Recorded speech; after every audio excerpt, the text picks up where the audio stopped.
Assalamualaikum warahmatullahi wabarakatuh. Alhamdulillahi rabbil alamin. Wa bihi nasta'inu ala umuri dunya waddin. Wassalatu wassalamu ala asrofil anbiya wal mursalin Sayyidina wa maulana Muhammadin wa ala alihi wa ashabihi ajma'in, amma ba'd. Yang saya hormati pengurus DKM Masjid Raya dengan segenap jajarannya, bapak-bapak, ibu-ibu, para peserta iktikaf yang sama-sama dimuliakan oleh Allah Subhanahu wa taala.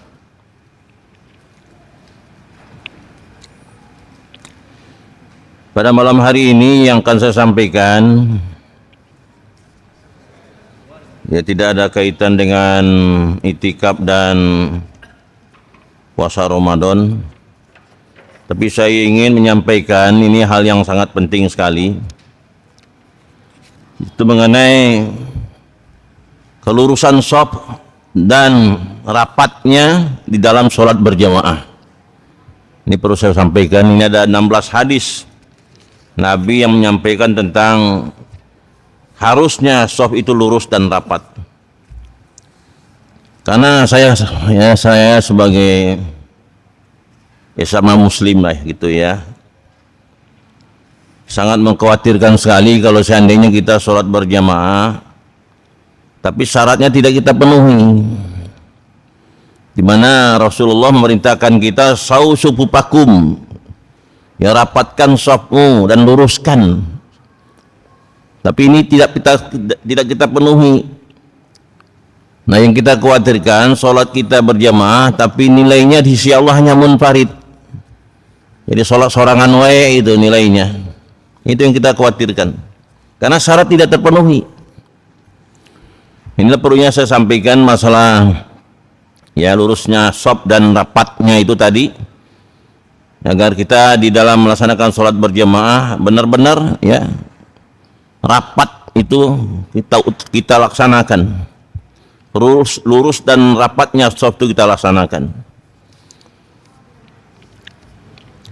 Ini saya sampaikan hadis-hadis Nabi Shallallahu Alaihi Wasallam. Ini hadisnya sahih semua, Pak. Hanya 2 hadisnya yang derajatnya hasan. Ya, hadis yang diriwayatkan oleh Abu Daud itu isnadnya hasan. Yang lainnya muttafaqun alaih semua. Ya, Bukhari, Muslim, Imam Muslim. Ya, ini sahih semua hadisnya. Hanya 2 yang hadisnya yang derajatnya hasan. Ya, derajat hasan itu juga boleh digunakan sebagai sandaran hukum di dalam menentukan suatu ketetapan urusan agama. Hadis yang pertama, yes, judulnya dulu ya yang perlu saya sampaikan. Babu fadli shafil awal. Bab tentang keutamaan shaf yang pertama atau shaf yang awal. Wal amri bi ismami sufufil awal, dan perintah untuk menyempurnakan shaf yang pertama, wa taswiyatiha wa tarasifiha, dan rapat dan lurus serta rapatnya shaf tersebut. Ini judulnya. Ya, judul daripada tema yang akan kita kaji pada malam hari ini. Hadis yang pertama ini dari sahabat Jabir ibni Samurah radhiyallahu anhuma. Beliau berkata, kharaja alaina Rasulullah sallallahu alaihi wasallam faqal. Ya, Nabi atau Rasulullah sallallahu alaihi wasallam ya keluar kepada kami, ya menemui para sahabatnya. Kemudian beliau bersabda. Ya, Rasulullah bersabda di hadapan para sahabatnya. Apa kata Nabi? Ala tusafuna kama tusaful malaikah. Tidakkah kamu berbaris sebagaimana para malaikat berbaris inda rabbiha, di hadapan Tuhannya? Kemudian sahabat ini bertanya pada Rasulullah, ya Rasulullah, wa kaifa tusaful malaikatu inda rabbiha? Wahai Rasulullah, bagaimana para malaikat itu berbaris di hadapan Tuhannya? Kemudian Nabi menjawab, yutimu nasupupal awal wa tarasuna bisofi. Jadi kata Nabi, para malaikat itu menyempurnakan saf yang awal. Jadi para malaikat itu berbaris di hadapan Allah. Ya, saf yang pertama itu tidak ada yang kosong, Pak. Ya, benar-benar ya mereka sempurnakan saf yang depan itu. Nah, bagaimana lurus dan safnya para malaikat ini berbaris di hadapan Allah? Itu dijelaskan di hadis yang lain. Itu bahu dengan bahu rapat, kaki dengan kaki rapat.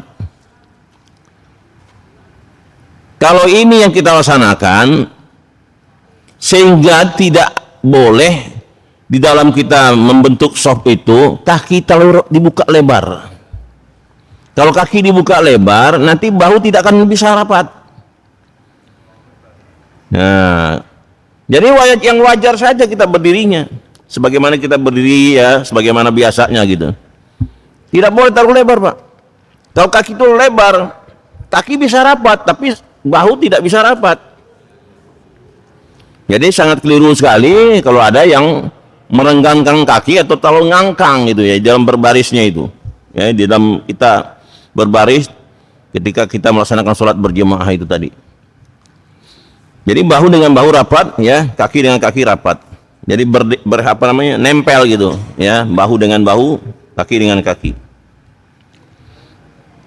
Ya, para malaikat itu menyempurnakan shaf yang pertama, kemudian benar-benar rapat barisannya. Benar-benar rapat, tidak ada renggang.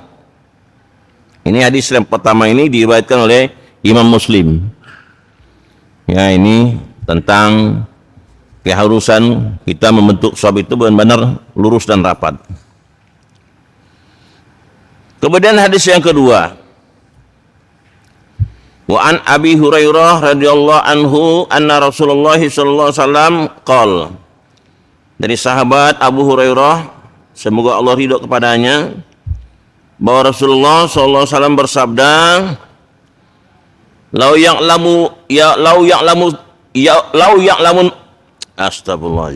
ya'lamun nasu ma fin nida'i wasofil awal.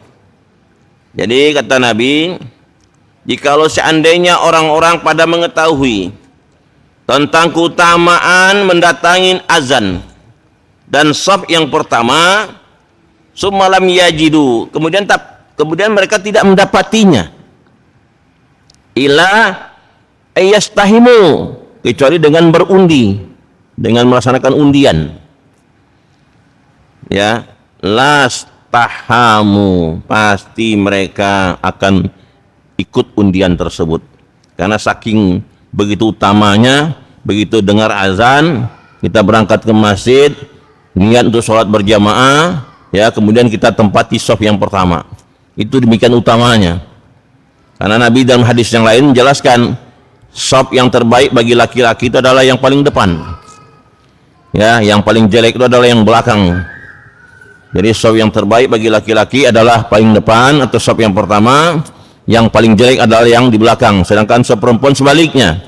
Shaf yang pertama yang terbaik bagi perempuan adalah yang terbaik di belakang, sedangkan yang pertama adalah yang paling jelek bagi wanita. Ini hadis yang kedua tentang keutamaan mendatangi azan dan menempati shaf yang pertama. Kemudian hadis yang ketiga masih dari sahabat Abu Hurairah radhiyallahu anhu. Beliau berkata, qala Rasulullah sallallahu alaihi wasallam qol. Jadi Rasulullah SAW bersabda, khairus sufufi rijali awwaluha wasaruha akhiruha. Ini hadis yang tadi saya sampaikan. Jadi sebaik-baik shafnya laki-laki itu adalah yang pertama. Ya, jadi yang pertama itulah yang terbaik bagi shafnya laki-laki atau barisannya, ya, laki-laki, dan yang paling jelek adalah yang paling belakang. Jadi kalau ada orang yang nempati shafnya paling belakang melulu, itu berarti ingin yang jelek melulu shafnya itu. Wa khairu sufufin nisa dan sebaik-baik safnya para wanita akhiruha, saf yang terakhir, wasaruhu awwaluha, dan yang paling jelek bagi saf wanita adalah yang awal, yang pertama. Jadi sebaliknya dari kaum laki-laki. Ini hadis diriwayatkan oleh Imam Muslim, sahih hadisnya. Jadi udah 3 hadis ya. Kemudian hadis yang keempat, wa an Abi Sa'id radhiyallahu anhu anna Rasulullah sallallahu alaihi wasallam, dari Abi Sa'id radhiyallahu anhu anna Rasulullah sallallahu alaihi wasallam ra'a fi ashabihi ta'akhran. Jadi bahwa Rasulullah sallallahu alaihi wasallam melihat para sahabatnya ya pada mundur-mundur gitu. Ya, tidak mau menempati saf yang di depan. Ya, pada mundur-mundur. Faqala lahum, kemudian Nabi bersabda kepada mereka, ya, berkata kepada para sahabatnya, taqaddamu. Nah, kata Nabi kepada para sahabatnya, ya. Jadi kata Nabi, segeralah kamu ya ke depan, gitu kata Nabi. Fa'tamu bi, dan ikuti aku. Jadi perintah oleh Rasulullah, ya, segera kamu ke depan dan ikuti aku. Wal yatamma bikum man ba'dakum, dan hendaknya mengikutimu orang yang sesudahmu. Jadi setelah sahabat ikuti Rasulullah, nah yang di belakangnya ngikutin para sahabat yang di belakang Nabi. La yazalu qaumu yata'akharuna hatta yu'akharuhumullah. Jadi kata Nabi, suatu kaum selalu mundur-mundur. Ya, jadi mundur, nggak mau maju di saf depan. Maunya mundur aja, mundur-mundur. Ya. Apa yang terjadi? Hingga Allah memundurkan mereka ke neraka. Nauzubillah min dzalik. Jadi kalau ada orang ya disuruh ke depan malah nggak mau mundur-mundur mencari saf yang belakang, apa kata Nabi? Mudah-mudahan Allah ya memundurkan mereka ke nerakanya Allah. Jadi harusnya orang yang beriman, yang kuat imannya, harusnya berada di saf yang depan. Gitu Pak. Itu yang paling utama, saf yang kaum laki-laki adalah yang di paling depan. Rawahu Muslim. Hadis riwayat Imam Muslim.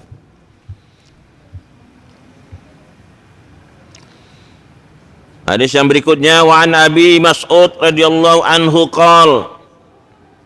Jadi Abi Mas'ud ya, Abu Mas'ud semoga Allah ridho kepadanya, ya, beliau meriwayatkan, kana Rasulullah sallallahu alaihi wasallam yamsahu manakibana fi sholati wa yaqul, adanya Rasulullah sallallahu alaihi wasallam mengusap bahu kami ketika hendak sholat.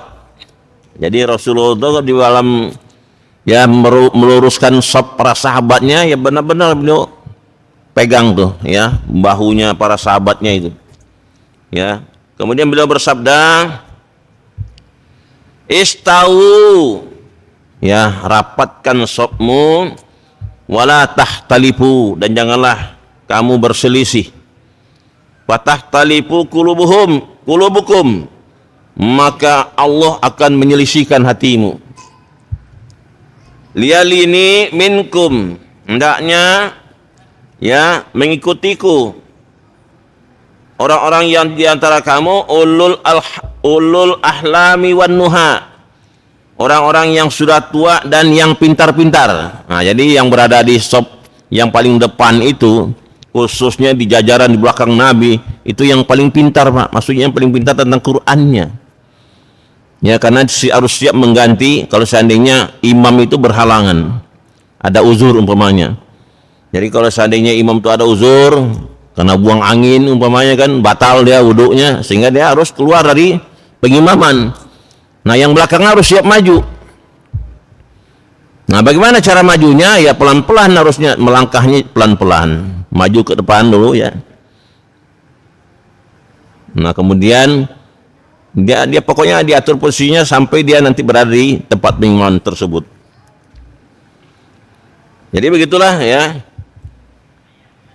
Kemudian sumal lazi yalunahum, kemudian orang-orang yang di bawah mereka, ya tadi yang pintar, nah di bawahnya ya di saf yang berikutnya. Summal lazi yalunahum, kemudian orang-orang yang di bawahnya. Nah, begitulah urutan saf-saf itu, Pak. Yang paling pintar, yang cerdas tentang Quran itu berada di saf paling depan. Ya, begitu kita mengaturnya. Nah, bagaimana untuk tahunya dia cerdas dan tidaknya tentang Al-Quran? Ya, memang kita nggak tahu juga ya masalahnya. Nah, sehingga harusnya yang merasa dirinya pintar tentang Al-Quran ya harusnya berada di saf yang paling depan.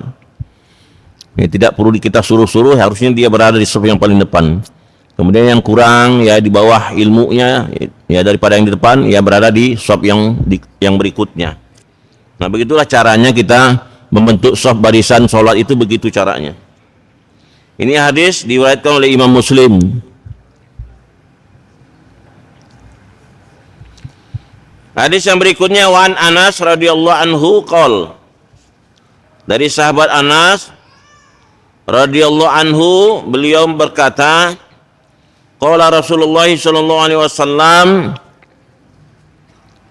Rasulullah sallallahu alaihi wasallam bersabda, sawwu sufufakum, ratakan barisanmu, fa inna taswatas shaffi min tamamis shalah, sesungguhnya meratakan shaf itu adalah bagian dari sempurnanya sholat berjamaah. Nah, dikatakan bagian dari sempurnanya sholat berjamaah, kalau seandainya tidak dipenuhi berarti sholat jamaahnya tidak sempurna ya, sehingga nilainya kurang gitu. Itulah yang saya khawatirkan itu, Pak. Ya, kita sholat berjamaah tapi dinilai oleh Allah hanya sholat munfarid, sholat sendirian, karena tidak terpenuhinya syarat ya shaf berjamaah itu tadi. Hadis ini diriwayatkan oleh muttafaqun alaih oleh Imam Bukhari dan Muslim.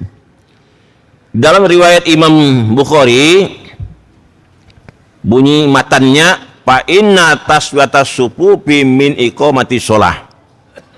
Nah, sesungguhnya lurusnya atau rataknya sholat shaf itu bagian dari mendirikan sholat berjamaah. Nah, jadi bagian dari mendirikan sholat berjamaah. Nah, kalau seandainya tidak terpenuhi syarat ini, berarti pendirian sholat berjamaahnya tidak sempurna. Nilainya kurang di sisi Allah.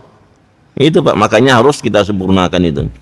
Jadi diupayakan ya bahu dengan bahu itu nempel, kaki dengan kaki nempel.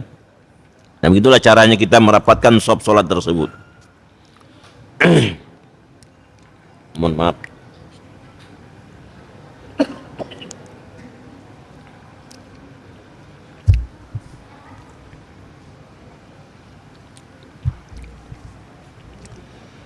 Masih dari sahabat Anas bin Malik, beliau berkata, uqimatis sholatu faqbala alaina Rasulullah sallallahu alaihi wasallam biwajhihi faqal. Jadi kata Anas bin Malik, beliau berkata, ya, ketika sholat telah diiqomahkan, kemudian Nabi melihat kepada kami, ya, menghadap kepada kami, kemudian beliau bersabda, uqimu sufufakum, luruskan shafmu, kata Nabi, wa tarasu, dan rapatkan, jadi dan benar-benar rapat. Fa inni arakum min wara'i zahri, sesungguhnya aku melihatmu dari belakang punggungku. Jadi Rasulullah itu melihat para sahabatnya ya berjamaah itu, yaitu dari belakang punggungnya Nabi. Ya, beliau bisa melihat para sahabatnya itu. Di dalam riwayat Imam Bukhari, bunyi matan hadisnya, tambahannya, wa kana ahaduhuma yulziku mankibahu bimangkibi sahibihi wa qadamahu biqadamihi. Jadi kata Rasulullah dalam riwayatnya Imam Bukhari, bahwa masing-masing kami merapatkan bahunya dengan bahu temannya dan kakinya dengan kaki temannya. Ini, Pak, begitu anunya caranya kita itu meluruskan shaf itu, bahu dengan bahu nempel, kaki dengan kaki nempel. Nah, sehingga kita berdirinya itu jangan sampai renggang, taruh dibuka lebar kakinya. Jadi keliru sekali kalau ada orang yang di dalam sholat itu kakinya dibuka lebar, itu sangat keliru, tidak memenuhi ya syarat untuk berjamaah itu tadi. sehingga shopnya tidak bisa rapat. Ya, karena kalau dibuka lebar kakinya, yang kaki bisa rapat, tapi bahu tidak bisa rapat. Ya itu Pak. Ini udah hadis yang keberapa ini? Udah hadis yang ketujuh ya. Kemudian hadis berikutnya, wa anin Nu'man ibni Bashir radhiyallahu anhuma qol. Ya, hadis ini dari sahabat Nu'man bin Bashir, semoga Allah ridho kepada keduanya. Beliau berkata, sami'tu Rasulullah sallallahu alaihi wasallam yaqul. Saya telah mendengar Rasulullah sallallahu alaihi wasallam bersabda, la tusawwunna sufufakum, hendaknya kamu merapatkan shafmu, au la yuqallibanna Allahu baina wujuhikum, atau Allah akan menyelisihkan di antara hatimu. Jadi kita diperintah oleh Rasulullah ya, kita di dalam melaksanakan sholat berjamaah itu shaf itu betul-betul kita ratakan. Ya, tidak ada yang maju, ya harus benar-benar rata. Itu. Atau Allah yang menyelesaikan hatimu. Kalau seandainya kita tidak membentuk shaf itu dengan lurus dan rapat, ya Allah nanti menjadikan hati kita itu ya tidak bisa menyatu, Pak. Ya, sehingga timbullah ya di dalam antara pengurus masjid ya tidak ada akurnya, tidak ada harmonisnya. Ya bisa jadi karena ini tadi. Ya. Karena shaf yang kita bentuk itu tidak memenuhi syarat itu tadi. Ya, sehingga Allah selisihkan hati kita. Ini hadis riwayat muttafaqun alaih Imam Bukhari dan Muslim. Di dalam riwayat Imam Muslim, hadis ini matan hadisnya berbunyi, anna Rasulullah sallallahu alaihi wasallam kana yusawwi sufufana hatta ka'annama suwawi bihal qidoha hatta ra'a ana qad aqalna anhu. Jadi dalam riwayat Imam Muslim bahwa Rasulullah SAW meratakan barisan kami, ya, seakan-akan beliau meratakan panah kayu, ya, panah dari kayu. Kemudian beliau merasa bahwa kami sudah mengerti, sudah memahami. Summa kharaja yauman, kemudian pada suatu hari, ya, Nabi keluar, faqoma, kemudian beliau berdiri, hatta kada yukabbiru, kemudian ketika beliau hendak takbir, fara'a rajulan badian sadruhu minas sofi. Ya, ketika Nabi hendak takbir, beliau melihat ada seseorang yang dadanya kemajuan, ya, maju dadanya, ya, dari barisan para jamaah.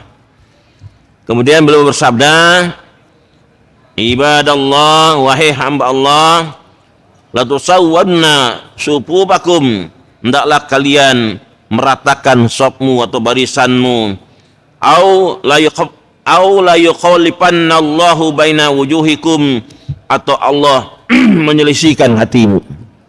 Jadi kalau barisan ya kita tidak rapat di dalam sholat berjamaah, ya bisa jadi hati kita tuh nggak bisa menyatu dengan sesama muslim itu.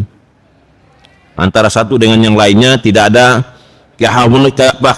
hubungan yang harmonis, karena Allah yang menyelisihkan hati manusia tersebut. Ini penjelasan dari Rasulullah sallallahu alaihi wasallam.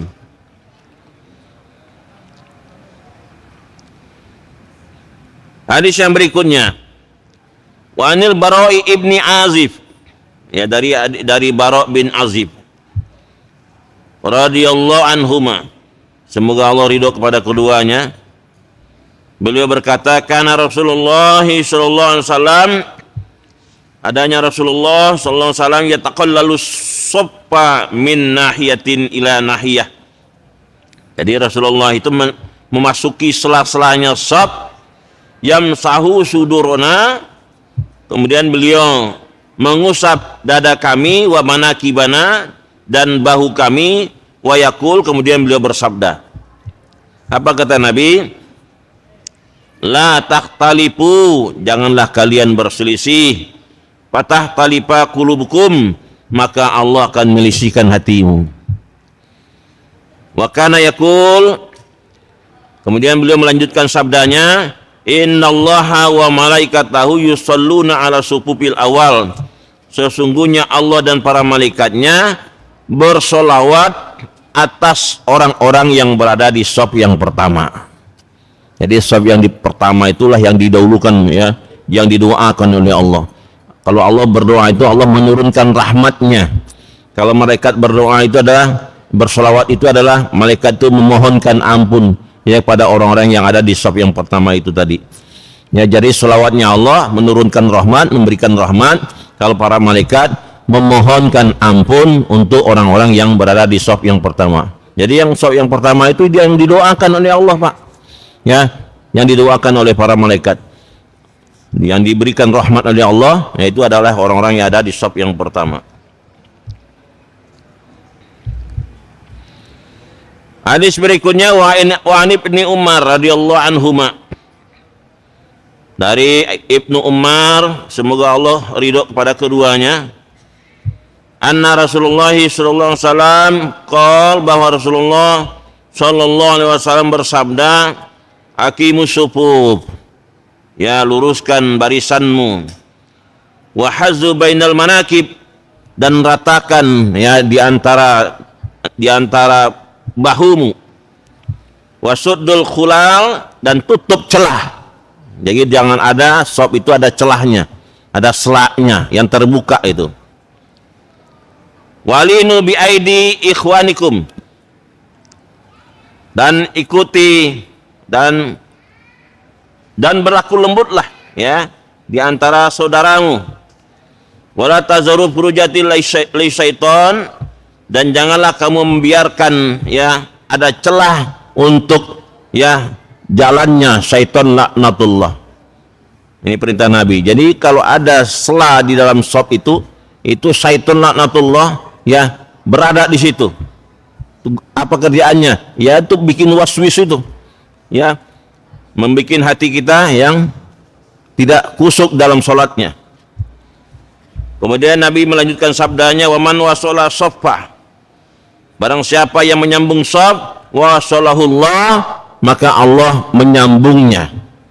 Waman qata'a soffan, dan barang siapa yang memutus shaf, qata'ahullah, maka Allah memutusnya. Nah itu. Jadi barang siapa yang menyambung shaf, merapatkan shaf, maka Allah menyambungkan orang tersebut, ya, menyambungkan silaturahimnya. Barang siapa yang memutus shaf, maka Allah memutuskannya. Ini hadis riwayat Abu Daud dengan isnad sahih.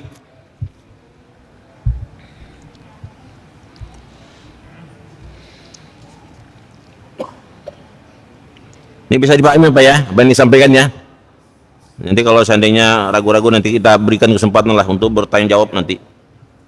Bagaimana pentingnya kita membentuk shaf ini dalam sholat berjamaah.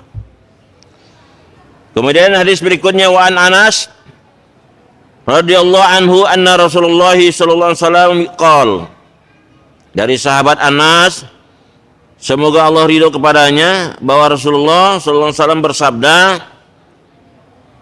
russu sufufakum, rapatkan shafmu, waqaribu bainaha, ya, oh ya, dan mendekatlah di antaranya, wahazu bil a'naq,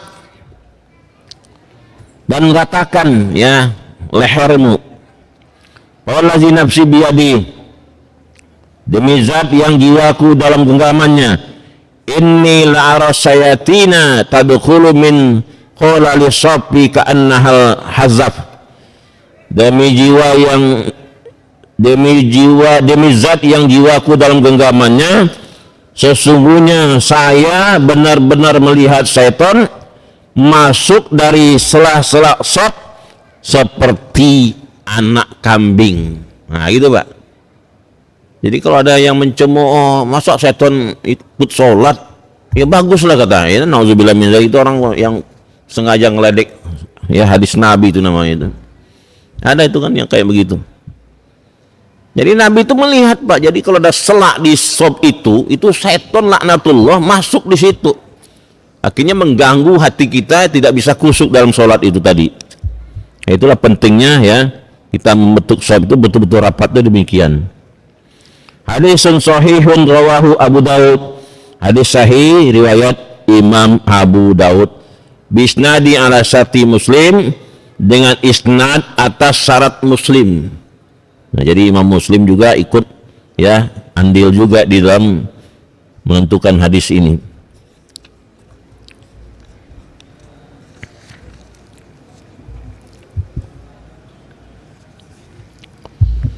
Kemudian hadis yang berikutnya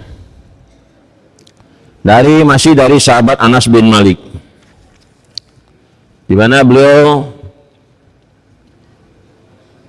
menjelaskan atau meriwayatkan anna Rasulullah sallallahu alaihi wasallam qala, bahwa Rasulullah sallallahu alaihi wasallam bersabda, atimmus soffal muqaddama summa allazi yalih. Kata Nabi, sempurnakan sop yang di depan, kemudian yang di belakangnya. Pamakana min naqsin, dan jika ada yang kurang, falyakun fisafil muakhar. Ya, jika ada yang kurang, maka hendaknya dijadikan pada sop yang terakhir. Jadi kalau sop yang pertama harus penuh, nggak boleh ada yang kosong. Nah, kalau seandainya dua sop, terbentuknya hanya dua sop, kalau ada yang kurang ya di sop yang kedua itulah ya boleh kurangnya. Nah, sop yang pertama harus penuh, nggak boleh ada kurang satupun, benar-benar rapat. Kemudian sop yang kedua kalau ada kurang, nah kalau seandainya ya di masjid itu ternyata hanya dua sop gitu, sholat berjamaah hanya gitu. Nah, boleh kurang tuh di sop yang keduanya itu Pak maksudnya. Di sop yang pertama betul-betul penuh. Ya, ini kan saya lihat tadi aja Jumatan aja tadi, saya betulan Jumatan di sini tadi. Ini aja tadi saya lihat masih banyak. Ya terus terang aja Pak, masih banyak yang di situ masih kosong itu. Tapi mau tak omongin kan nggak mungkin langsung tegur begitu kan. Ini satu kesempatan nih, kalau ada waktu saya bisa menyampaikan, saya sampaikan hal ini. Itu Pak. Apa karena nggak ngerti? Ya wallahu alam ya. Atau memang pura-pura nggak ngerti gitu. Ya tapi mudah-mudahan ya, tapi ya enggak, ya mungkin yang tadi membentuk sop yang tadi itu mungkin enggak ada juga di sini barangkali. Ya enggak ngerti-ngerti juga seterusnya. Ya kan? Nah, mudah-mudahan yang sudah disampaikan ini ya bisa nanti memenuhi syarat dalam bentuk sop itu tadi. Jadi kalau seandainya kita ya ada yang kurang, ya sop itu kurang tuh boleh yang di belakangnya. Ya itu Pak. Kalau yang sop yang pertama harus penuh semua. Kalau seandainya ada dua sop, ya kecuali kalau sop itu cuma satu, ya kan, kurang ternyata, ya wajar lah gitu. Tapi kalau ada lebih dari satu sop, ya ada dua sop, ya yang kurang tuh bolehnya ini yang sop yang kedua. Ini hadis riwayat Abu Daud bi isnadin hasan. Nah, tetap boleh disandarkan, dijadikan sebagai sandaran hukum. Hadisnya hasan. Wa an Aisyah radhiyallahu anha qalat, ya dari Bunda Aisyah, ya semoga Allah ridho kepadanya, beliau berkata, qala Rasulullah sallallahu alaihi wasallam, Rasulullah sallallahu alaihi wasallam bersabda, innallaha wa malaikatahu yusholluna ala mayaminis sufuf, sesungguhnya Allah dan para malaikatnya bersolawat atas orang-orang yang berada di saf yang kanan. Jadi sop yang kanan dulu Pak yang didoakan oleh Allah, baru nanti nyambung yang ke berikutnya, kanan baru nyambung ya. Jadi imam itu kan harus di tengah-tengah, diposisikan di tengah-tengah Pak.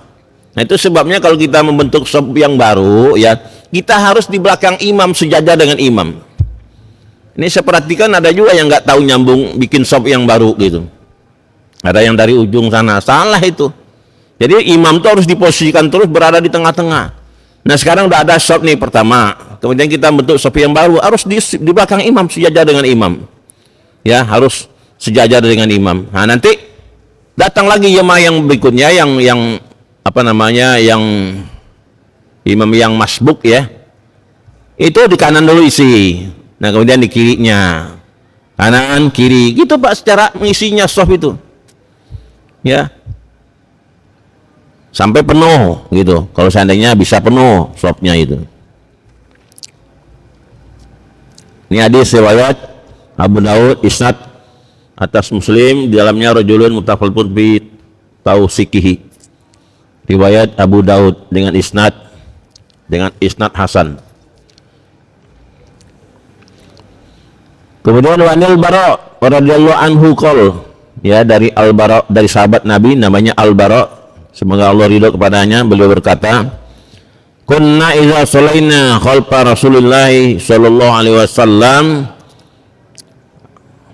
bahwa kami ketika sholat di belakang Rasulullah sallallahu alaihi wasallam, ahbabna an nakuna ayyaminihi, jadi kami itu menyukai ya untuk berada di shaf yang di kanan. Yukbalu alaina biwajhihi, kemudian Nabi ya menghadap kepada kami. Fasami'tuhu yaqul, kemudian saya mendengar beliau bersabda, Rabbi kinni azabaka yauma tab'asu au tajma'u ibadak. Jadi Nabi berdoa, Rabbi, wahai Tuhanku, hindarilah ya aku dari azabmu pada hari engkau bangkitkan atau engkau kumpulkan hamba-hambamu. Nah, itu doanya Rasulullah ya ketika beliau berdoa kepada Allah. Ya, di sini diriwayatkan oleh Imam Muslim. Nah, hadis yang terakhir dari sahabat Abu Hurairah radhiyallahu an, beliau berkata, qala Rasulullah sallallahu alaihi wasallam, Rasulullah sallallahu alaihi wasallam bersabda, wasitul imam, posisikan imam itu di tengah-tengah, wasuddul khala, dan tutup semua sela-sela. Jadi tidak boleh shaf itu ada renggangnya. Jadi imam itu diposisikan di tengah-tengah, kemudian tutup rapat ya, tidak ada sela-sela di shaf-shaf tersebut. Hadis riwayat Imam Abu Daud radhiyallahu an. Nah, itulah penjelasan saya ya melalui hadis-hadis Rasulullah sallallahu alaihi wasallam tentang keharusan kita meluruskan shaf dan merapatkannya agar sholat berjemaah kita itu sempurna, sehingga nilainya di sisi Allah ya 27 itu Pak ya, nilai 27 itu didapat bila mana sholat berjamaahnya kita sempurna menunaikannya, shafnya rapat rata. Nah, itulah nilainya 27 di sisi Allah subhanahu wa ta'ala. Kalau syaratnya tidak terpenuhi, khawatirnya sholatnya berjamaah tapi nilainya di sisi Allah hanya munfarid, hanya satu untuk sholat satu orang saja. Itu yang kita khawatirkan. Nah, mudah-mudahan ya setelah adanya penyampaian ini kita bisa melaksanakan, kita rapatkan shaf ya, sholat kita dan lurus, nah, sehingga nilai sholat berjamaah kita betul-betul diberikan oleh Allah 27 sebagaimana janji dari Allah Subhanahu wa taala. Ya, sampai di sini barangkali di antara para jamaah ada yang ingin berdiskusi ya, saya persilakan. Masih ada waktu 5 menit menjelang jam 11. Ya, persilakan. Terima kasih pada Bapak Kiai Haji Hafizal Muslim yang telah menyampaikan, mungkin kita katakan adalah ini syarat kita melakukan sholat berjamaah, di mana dikatakan harus lurus shafnya kemudian rapat. Ya. Mungkin bagi jamaah ada yang bertanya masalah rapatnya sholat berjamaah ini, dari bapak-bapak maupun ibu-ibu, kami persilakan.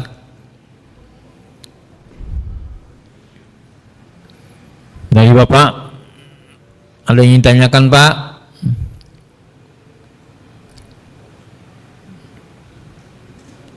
Dari ibu ada yang ingin tanyakan Bu? Baik.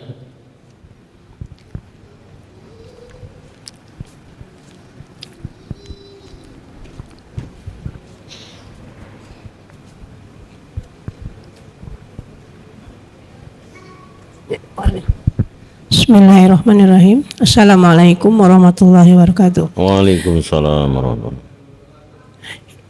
masalah untuk saf bagi wanita, Pak.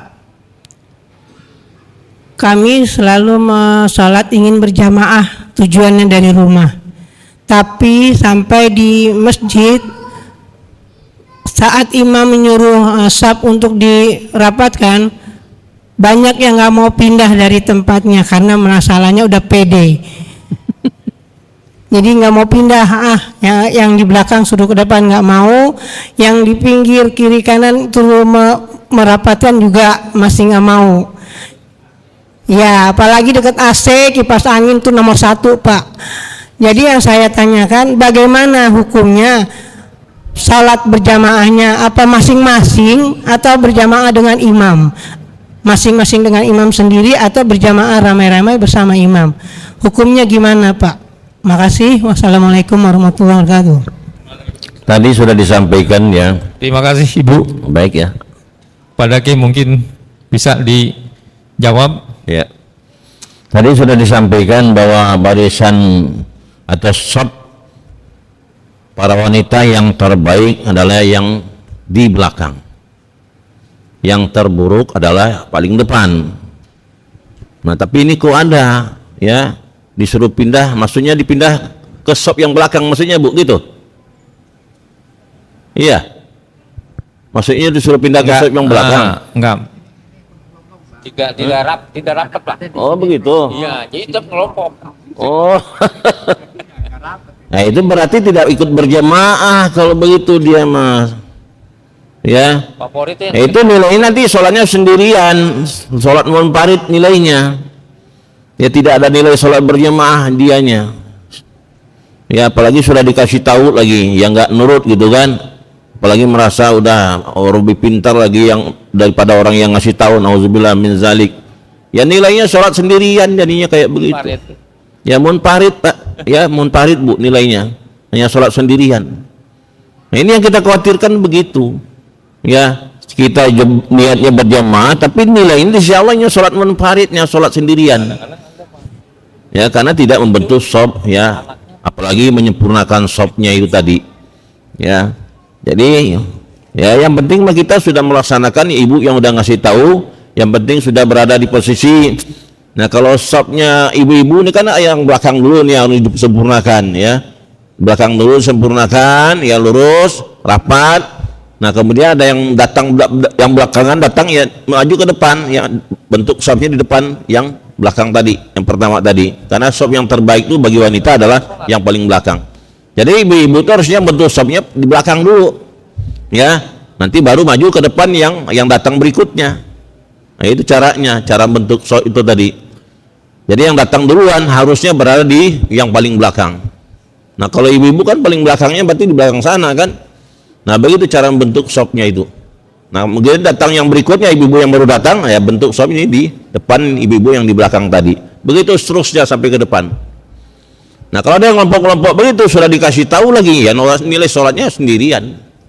Ya, walaupun dia berjamaah, tapi tetap nilainya sholat munfarid, hanya sendirian. Nah, itu nilainya di sisi Allah Subhanahu wa taala. Ya, begitu Bu jawabannya. Ya, mudah-mudahan ya jawabannya benar di sisi Allah Subhanahu wa taala. Amin. Dari Bapak-bapak, kami persilakan. Masih ada yang ingin bertanya, Pak?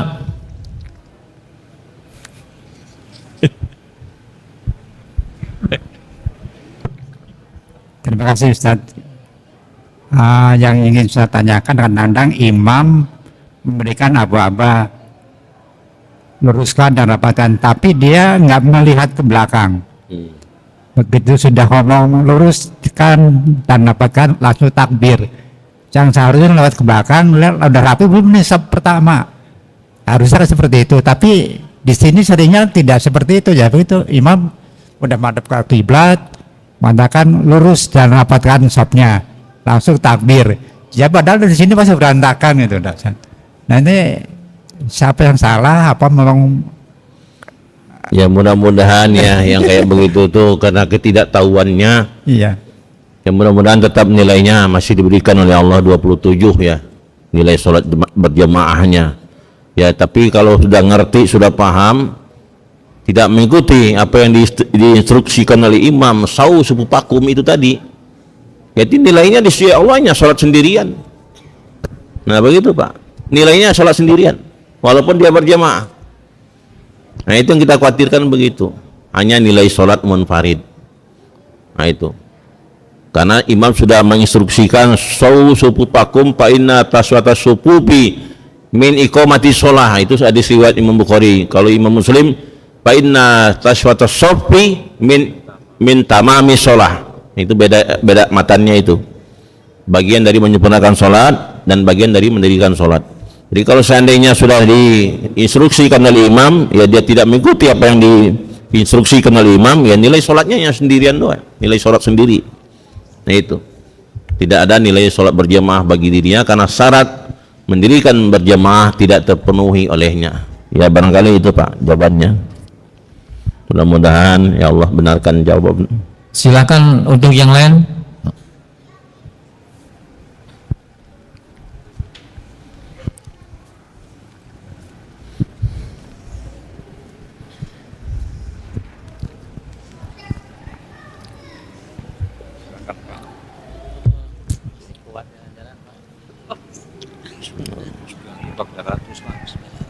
Bismillahirrahmanirrahim. Assalamualaikum warahmatullahi wabarakatuh. Waalaikumsalam. Pak Ustadz, izin bertanya untuk mungkin fikih sholat. Kalau untuk bacaan takbir dan gerakan, apakah berbarengan atau gerakan dulu baru takbir? Nah itu ada. Bukan takbiratul, maksudnya bukan takbiratul ihram, tapi perpindahan dari gerakan gitu ya. Nah apakah gerak dulu misalnya mau sujud, ini sujud dulu baru takbir. Nah itu fikihnya itu seperti apa? Kemudian bacaannya pun mengenai takbir ini apakah yang dipanjangkan itu yang benar atau bagaimana? Jadi misalnya tadi mau sujud itu takbirnya panjang, Allahu Akbar. Nah itu sampai pergerakannya selesai gitu. Nah itu mohon ada kajian fikihnya. Mudah-mudahan bisa memperjelas. Terima kasih. Wassalamualaikum warahmatullahi wabarakatuh. Waalaikumsalam warahmatullahi wabarakatuh. Ini maksudnya bukan takbiratul ihram ya? Bukan takbiratul ihram, bukan. Takbir ini, takbir intikal maksudnya. Takbir perpindahan maksudnya ya gitu. Bukan takbiratul ihram ya. Kok ada yang panjang gitu ya. Nah, sekarang kenapa panjang waktu sujud? Ya. Karena dari berdiri ke sujud itu kan agak lama prosesnya. Nah, itu masalahnya. Kapan jamaah itu pindah melakukan gerakan? Sebagaimana hadis yang diriwayatkan oleh Bunda Aisyah radhiyallahu an, jamaah itu pindah gerakannya begitu imamnya sudah mengucapkan bar, Allahu Akbar. Nah baru kita pindah.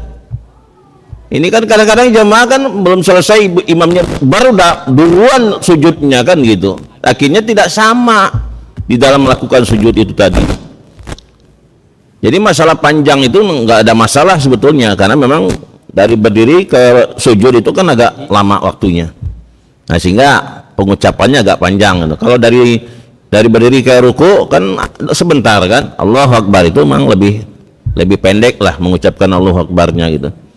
Jadi begitu barnya baru kita pindah gerakan, ya, mengikuti gerakan si imam itu tadi. Jadi caranya begitu Pak. Jadi setelah bar baru kita pindah gerakan. Ini kadang-kadang kan seringkali kan terjadi, ya, belum bar kita udah sujud duluan, ya. Kadang-kadang imamnya udah, kan imam tuh sering melakukan begini, dia langsung bergerak, ya, belum mengucapkan apa-apa, dia langsung bergerak, maksudnya menjaga jangan sampai jamaah itu nanti mendahului imam Pak. Makanya dia bergerak dulu, baru dia mengucapkan Allahu Akbar gitu, menjaga jangan sampai makmum sampai mendahului imam. Karena kalau 3 kali berturut-turut ya si makmum itu mendahului imam, ya, nanti dibangkitkan oleh Allah, nanti lehernya ya kayak keledai gitu nanti di akhirat nanti. Ya hati-hati kalau kita mendahului imam, di dalam sholat berjamaah. Allah bangkitkan ya mukanya jadi keledai gitu, dijelaskan oleh Nabi begitu. Nah, itu bahayanya kalau seandainya kita tidak mengikuti ya ketentuan-ketentuan yang diajarkan oleh baginda Rasulullah SAW dalam sholat berjamaah. Ya barangkali itu Pak jawabannya ya. Jadi setelah baru kita pindah gerakan mengikuti imam. Ya gitu. Baik, masih ada yang ingin bertanya Pak?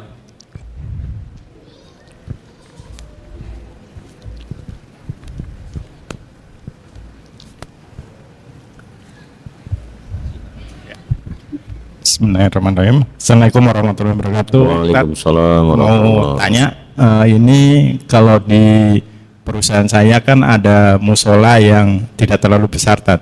Nah itu yang mau saya tanyakan, pada saat sudah masuk waktu sholat, itu apakah afdolnya harus ada azan dulu atau cukup dengan iqomah aja? Nah karena ya alhamdulillah kan setiap masuk waktu sholat itu ada teman-teman yang memang sudah standby untuk melakukan sholat berjamaah. Itu mungkin pertanyaan dari saya, Tan. Terima kasih. Assalamualaikum warahmatullahi wabarakatuh. Maksudnya Maksudnya apakah pada saat masuk waktu sholat itu di musola tempat saya itu afdolnya harus ada azan dulu apa bisa langsung mulai sholat gitu? Karena memang musolanya juga nggak terlalu besar gitu, Tan. iya. Ya. Udah. Aneh-aneh aja. Azan itu kudu dikumandangkan Pak. Mau musolanya kecil mau besar, azan itu harus dikumandangkan. Karena azan itu memanggil. Gitu Pak. Kalau iqomah itu udah mendirikan sholatnya. Jadi azan dulu baru iqomah. Itu ketentuannya begitu. Dari Rasulullah begitu dicontohkan. Azan dulu baru iqomah. Nah kalau terjadi kok di Jumatan kok ada yang azan dua kali, nah itu ada perubahan ya, jadi dua kali di zaman Khalifah Utsman bin Affan. Ya kenapa terjadi dua kali? Karena jamaah umat Islam kan sudah makin banyak. Sehingga di zaman Khalifah Utsman bin Affan itu beliau bikin dua kali, yang satu itu untuk mengingatkan para jamaah bahwa waktu sholat berjamaah sudah datang, segera kamu ke masjid. Nah gitu Pak. Nah azan yang keduanya itu menentukan bahwa sholat Jumat akan segera dimulai. Nah itu Pak, di zaman Rasulullah kan cuma sekali kan. Nah di zaman Khalifah Utsman dua kali, itu sebabnya begitu. Nah kita boleh mengikuti ya dua-duanya kan begitu. Nabi kan ikuti aku dan ikuti Khulafaur Rasyidin, itu ada hadisnya. Itu boleh kita mengikuti ya Rasulullah dan Khulafaur Rasyidin. Khulafaur Rasyidin itu yang empat itu, Abu Bakar As-Siddiq, Umar bin Khattab, Utsman bin Affan, Ali bin Abi Thalib. Ini empat ini boleh kita ikuti gitu.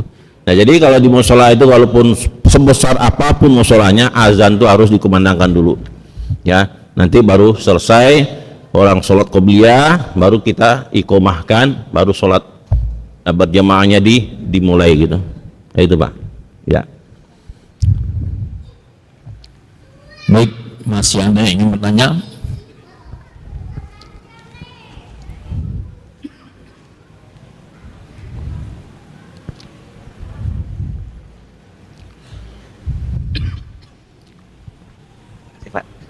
Assalamualaikum warahmatullahi wabarakatuh. Salam. Izin bertanya Pak Ustadz terkait sholat tarawih. Jadi sunnah sholat tarawih ini kan Pak Ustadz menyelesaikan sebagai makmum menyelesaikan sholat tarawih bersama imam sampai dengan selesai. Nah, jadi ketika imamnya ini 23 rakaat, jadi kita mengikuti sampai selesai 23 rakaat dengan tujuan mendapatkan pahala semalam suntuk. Iya betul. Nah, tetapi kadang terlihat ada beberapa klaster atau kelompok yang mengambil 11 rakaat dengan berimam sendiri Pak Ustadz. Nah pertanyaannya, apakah ini juga mendapatkan keutamaan dari menyelesaikan sholat tarawih bersama imam sampai dengan selesai? Itu yang pertama Pak Ustadz. Iya. Baik. Kalau yang sholatnya 23, siogianya makmum juga ikut 23. Kalau ikut yang 11, cari yang 11 gitu Pak, supaya kita bisa berbarengan imam selesainya. Ya berarti di belakang sana Al-Hidayah tadi saya 8 rakaat, 3 dengan witir 11. Jadi di masjid ini kan Pak Ustadz dikasih pilihan.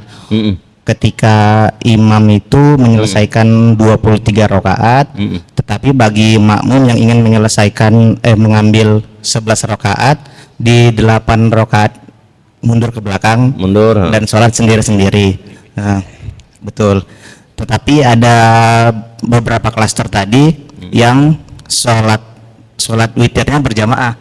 Nah, pertanyaan saya, apakah ini juga mendapatkan keutamaan sholat tarawih menyelesaikan bersama yang semalam suntuk itu maksudnya ya. Kalau ingin mendapatkan semalam suntuk, ya caranya yang 8 rakaat mundur dulu, ya kan. Nah begitu nanti imam witir, ikut witirnya imam, bareng dengan witirnya imam. Nah insya Allah dapat ya sholat yang semalam suntuk itu fadilahnya. Kalau ingin mendapatkan ya fadilah sholat semalam suntuk itu, yang 8 mundur dulu. Nah begitu imam witir, kita ikut witir bersama imam kembali. Nah begitu. Berarti yang berjamaah bersama klaster yang berbeda itu tidak terhitung Pak Ustadz ya? Gimana? Nah jadi yang 8 yang ngambil 8 rakaat tadi menyelesaikan secara berjamaah dengan imam yang berbeda Pak Ustadz. Oh jangan imam yang berbeda, harus dengan imam yang tadi. Oh iya. Ya kalau dengan imam yang berbeda ya tidak dapat yang semalam suntuk itu fadilahnya. Jadi ingin mendapatkan seperti ibadah qiyamul lail semalam suntuk, kita harus selesainya sama imam yang tadi itu tadi. Siapa imam yang mengimamin tarawihnya tadi? Nah kalau seandainya kita milihnya 8, ya kita dulu istirahat dulu gitu. Nanti berbarengan imam lagi, nanti melaksanakan witirnya. Kalau ingin mendapatkan ya ibadah qiyamul lailnya semalam suntuk, ya begitu kafiatnya begitu Pak. Ya itu caranya. Tapi kalau ingin lanjut 23 itu lebih bagus lagi. Ya kan, tapi kalau kita tetap ingin milih yang 8 yang plus 3 witir, ya cari yang 11-nya gitu. Mana masjid yang 11? Nah disitulah kita laksanakan. Nah itu insya Allah kita dapat ibadah qiyamul lailnya semalam suntuk. Nah itu utamannya. Kalau seandainya kita menyelesaikan ibadah tarawih dan witirnya itu bersama sama imamnya. Itu Pak. Saya ingin menambahkan pertanyaan tadi Pak. Ya. Kita kan ada 2 pilihan. Iya. Ketika diumumkan sholat tarawih ini plus witir 11 rakaat, yang 23 mundur. Nah yang 11 itu bersama dengan imam tarawih dan witir. Kan Ustaz juga ada yang 11. Ketika yang 23 melanjutkan dan imamnya itu berbeda, itu bagaimana hukumnya? Ya, tetap tidak dapat semalam suntuk Pak. Ya tidak dapat semalam suntuk, imamnya udah beda. Ya. Jadi harusnya dengan imam tarawih tadi, harus berbarengan dengan imam tarawih tadi. Ya itu ingin afdolnya begitu, ya. Jadi kalau ingin dapat ibadah qiyamul lailnya semalam suntuk, ya harus selesai dengan imam yang memimpin tarawih itu tadi. Itu Pak. Kalau imamnya beda, ya lain lagi ceritanya sudah. Gitu. Masih ada yang bertanya?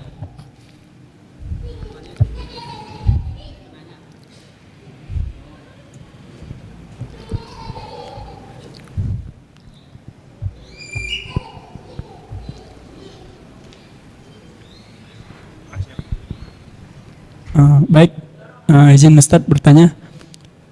Di dalam Quran surat Al-Mu'minun ayat 1 sama 2, sesungguhnya beruntunglah orang-orang beriman, yaitu orang-orang yang khusyuk dalam sholatnya. Akan tetapi Ustadz, untuk mencapai tingkat kekhusyukan dalam sholat, terkhusus saya nih Ustadz, terkadang terselip dan memikirkan hal-hal tentang dunia Ustadz, seperti bagaimana pekerjaan saya gitu, bagaimana siapa jodoh saya gitu Ustaz. Itu gimana hukumnya Ustaz? Baik, terima kasih Ustaz. Baik. Ya memang jangankan antum ya, saya sendiri juga nggak bisa 100% ya khusyuk dalam sholat itu. Ya hampir semua kita nggak bisa khusyuk lah. Tapi begitu lari pada yang lain, hati kita segera lagi kembalikan ya track record lagi. Itu caranya. Nah sekarang bagaimana penilaian Allah ya dengan sholat yang kita tunaikan? Seberapa persen kusuknya itulah yang dinilai oleh Allah. Ya itulah yang diterima oleh Allah. Kalau 60% kusuknya, ya 60% itu yang diterima oleh Allah. Nah itu sebabnya kita tambal dengan sholat sunnah. Itu Pak, nambalnya gitu. Jadi ada kekurangan di sholat fardu, ditambal dengan sholat sunnah. Maka perbanyak sholat sunnah itu tadi.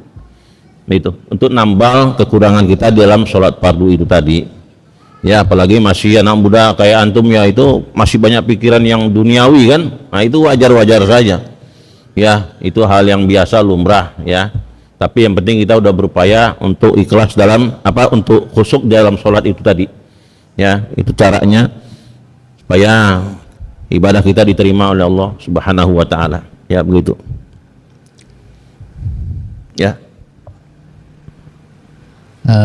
Izin bertanya Pak Yai.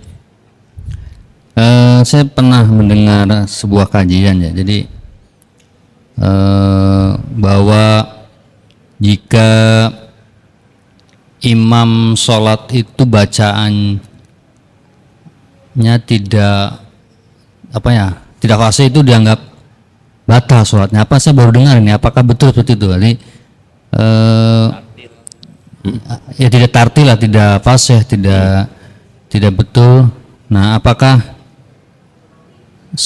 sholat itu dianggap batal semua gitu? Kami mohon penjelasan, terima kasih. Tapi Fatihahnya pasti nggak? Gimana Pak? Fatihahnya pasti nggak? Al-Fatihahnya, Ummul Qurannya? Ya itu saya kajiannya baru cuma penyataan separuh gitu, jadi tidak menyeluruh karena kan hanya potongan itu. Tapi saya baru dengar gitu, apakah secara hukum fikih atau kemudian secara pandangan lain, apakah tetap dianggap sholatnya sah atau batal gitu ketika bacaannya? Tidak batal kalau Fatihahnya fasih, insya Allah nggak batal ya, selama Fatihahnya fasih ya. Ya kalau surahnya kurang-kurang dikit insya Allah itu kan sunnah hukumnya. Mohon maaf nih, aduh pengen pipis saya. Oh iya iya, gitu saja. Ya, terima kasih.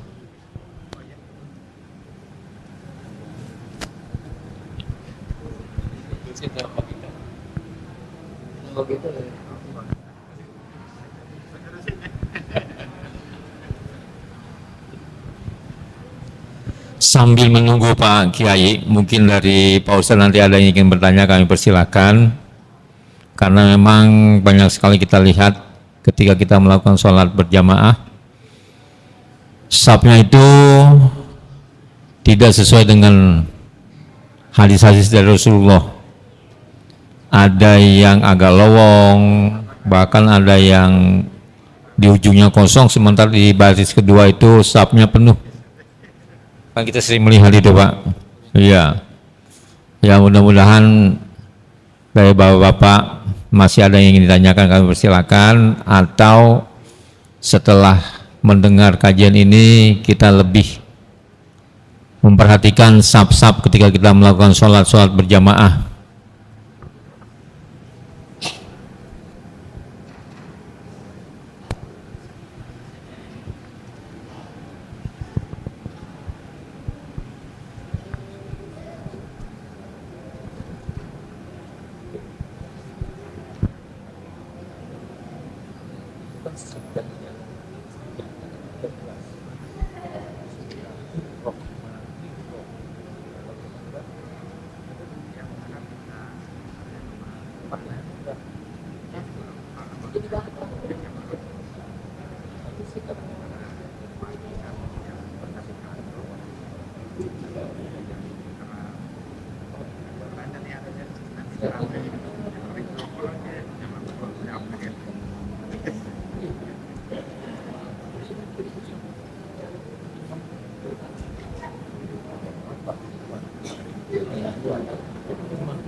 Masih bisa dilanjutkan?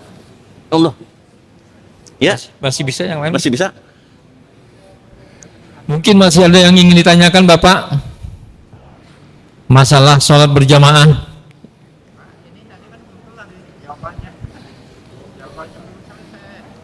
Tadi udah. Udah. Oh iya. Ya baik. Nanti disambung aja Pak. Jawabannya katanya belum lengkap. Oh, yang tadi masalah itu ya? Ya masalah Yang bacaan itu belum Fatihah. pasti. Maka saya tanya, Fatihahnya pasti apa enggak? Gitu. Kalau Fatihahnya pasti, sah sholatnya. Ya, tapi kalau seandainya Fatihahnya rusak, ya batal sholatnya.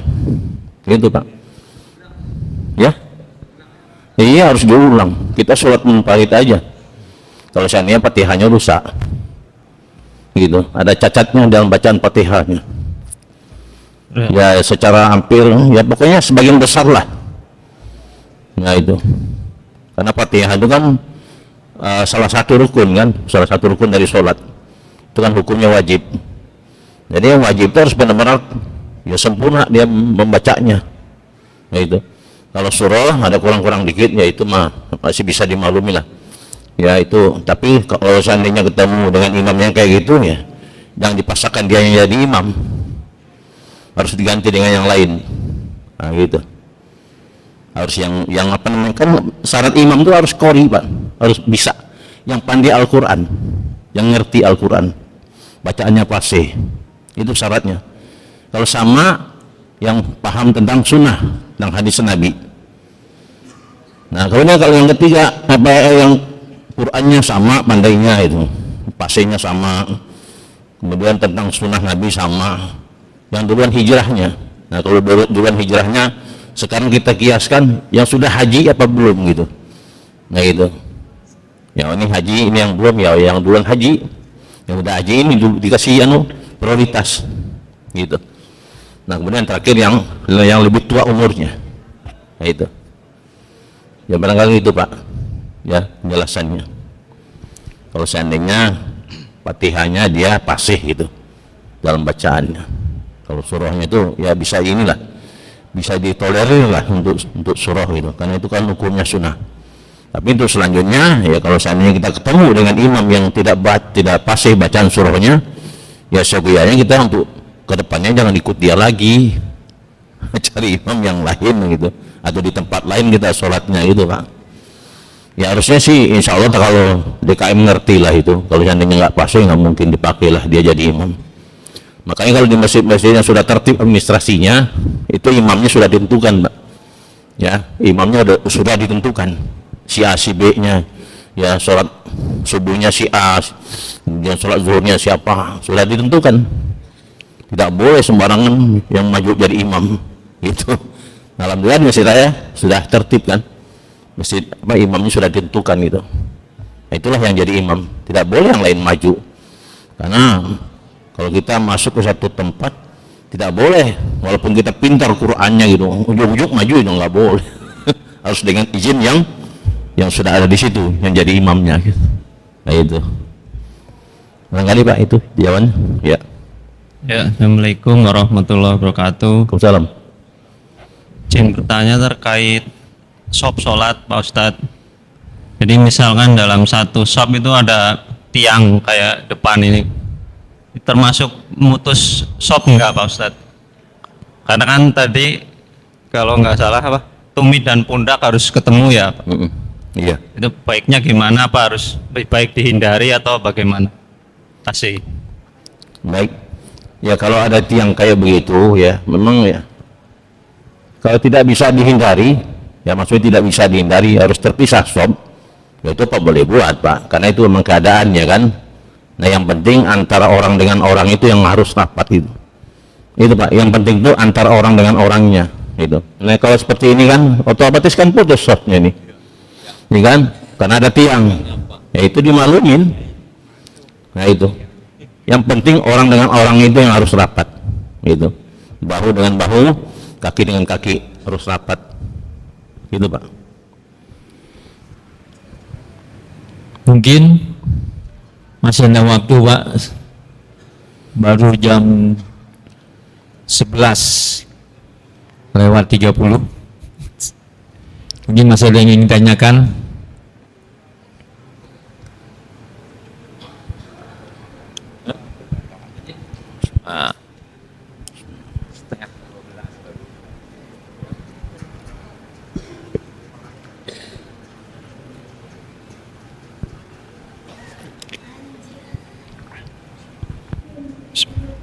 Assalamualaikum warahmatullahi wabarakatuh. Waalaikumsalam warahmatullahi wabarakatuh. Pak Ustadz, saya mau tanya, ini baru-baru sekitar 2 minggu kemarin saya lihat kajian di media sosial.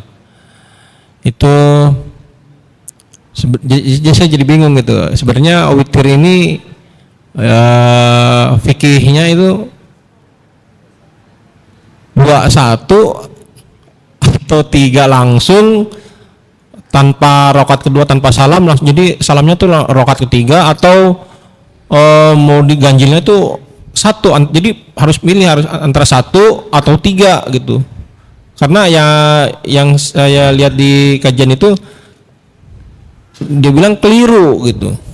Kalau witir 2 rakaat salam lalu berdiri lagi 1 rakaat salam, itu keliru karena arti dari witir itu kan ganjil gitu. Iya betul. Kenapa kalau ganjil kenapa harus 2 gitu? Kan 2 genap gitu.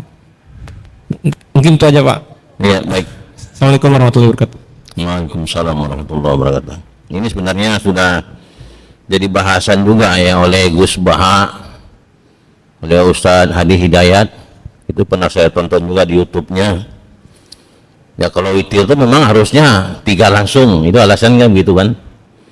Kalau misalnya kita mau melaksanakan witir 3, harus 3 langsung tanpa dibagi 2 gitu, 2 dengan 1 itu. Nah tapi kembali kepada hadis ya, Rasulullah itu Pak melaksanakan witirnya berapa? 11 rakaat ya. Itu ada dalam Sahih Bukhari, Sahih Muslim sama, 11 rakaat beliau melaksanakan witirnya. Beliau melaksanakan ada 4-4-3, ada 2-2-1 gitu. Itulah yang dijadikan dasar oleh para ulama yang melaksanakan witir 2-1 itu, dasarnya itu tadi. Karena Rasulullah itu ya di dalam melaksanakan witir itu 11 rakaat ada 2 versi belum melaksanakan, 4-4-3, 2-2-2 terus 1 begitu ya. Itu witir semua begitu, karena yang maha tahu hati kita kan Allah kan, niat kita kan yang penting bagian dari witir. Makanya kita kan, aku niat sholat bagian dari witir, bukan witir tapi bagian dari witir. Makanya nawaitu usolli sunnatam minal witri gitu, aku niat sholat dari witir, bagian dari witir gitu. Karena Rasulullah begitu mengamalkannya 11 rakaat Pak, witirnya Nabi 11 rakaat. Nah beliau melaksanakannya 2 cara, yang 4-4-3, 2-2-1 gitu. Nah cuman oleh ulama yang belakangan ini dipermasalahkan yang kayak begitu gitu kan, kok ada 2-1, yang 2-nya apa dong gitu kan. Tapi ada versi dari Nabi begitu mengamalkannya gitu. Witir Nabi 11 rakaat belum melaksanakan 2 cara, ya kan, 2-2-1 kemudian 4-4-3. Itu yang melaksanakan 3 rakaat itu yang barangkali yang ambil dari yang 4-4-3 itu tadi, ya kan. Nah yang melaksanakan 2-1 itu yang 2-2-1 itu. Nah itu. Jadi masalah ini sebenarnya ada ikhtilaf aja Pak, ada perbedaan pendapat ulama, ya tergantung kemana yang kita yakini, kan begitu. Karena ulama tidak sembarang ulama juga Pak yang mengambil 2-1 itu, ulama-ulama yang terdahulu yang ilmunya juga pakar juga kok, kan gitu. Tapi oleh yang belakangan dipermasalahkan gitu. Nah itu ya, itu Syekh Hasyim Asy'ari itu beliau kan mengambilnya 2-1. Syekh Hasyim Asy'ari kurang bagaimana ilmunya, ya kan, ulama besar di Indonesia itu kan, beliau pendiri Nahdlatul Ulama itu. Nah begitu ya, barangkali itu Pak jawabannya. Ya tergantung kita, keyakinan kita mana gitu. Mengambil yang 3 langsung silakan. Ya, saya kalau sholat sendirian Pak, kalau sholat tahajud di rumah ya saya 3 langsung kayak witri langsung, sholat sunnah witir langsung 3 rakaat langsung, tidak pernah saya bagi 2 gitu. Tapi karena ikut jamaah yang ikutnya 2-1 kan ada kodenya dari Bilal kan, nawait usolli sunat minal witri, ya berarti ini berarti 2 ini 2-1 nih berarti kan, udah paham itu dari apa namanya, dari seruan daripada Bilal itu kita udah paham itu, ini 2-1 ini kan gitu. Nah itu Pak, ya nggak masalah itu, ya kan. Nah yang terakhirnya baru kita usolli sunatal witri rakaatan gitu.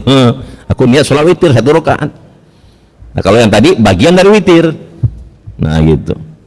Karena Nabi itu melaksanakan witir itu 11 rakaat. Kalau tarawih tahajudnya Nabi itu ada yang pernah ada 8 rakaat, ya ada berapa persi itu melaksanakan tahajudnya Rasulullah Sallallahu Alaihi Wasallam. Ya barangkali itu Pak jawabannya. Baiklah jamaah,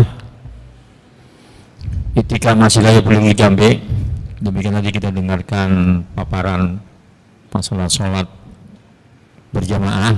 Mudah-mudahan setelah kita mendengarkan ini kita lebih memahami. Ketika kita melaksanakan sholat berjamaah, kita rapatkan shaf, kemudian kita luruskan, dan juga kepada yang lainnya, ibu-ibu juga seperti itu, tidak lagi berkelompok, tetapi mari kita rapatkan shaf. Mari kita tutup talim kita ini dengan membacakan kifarul majlis. Subhanallah bihamdika, Assalamualaikum warahmatullahi wabarakatuh.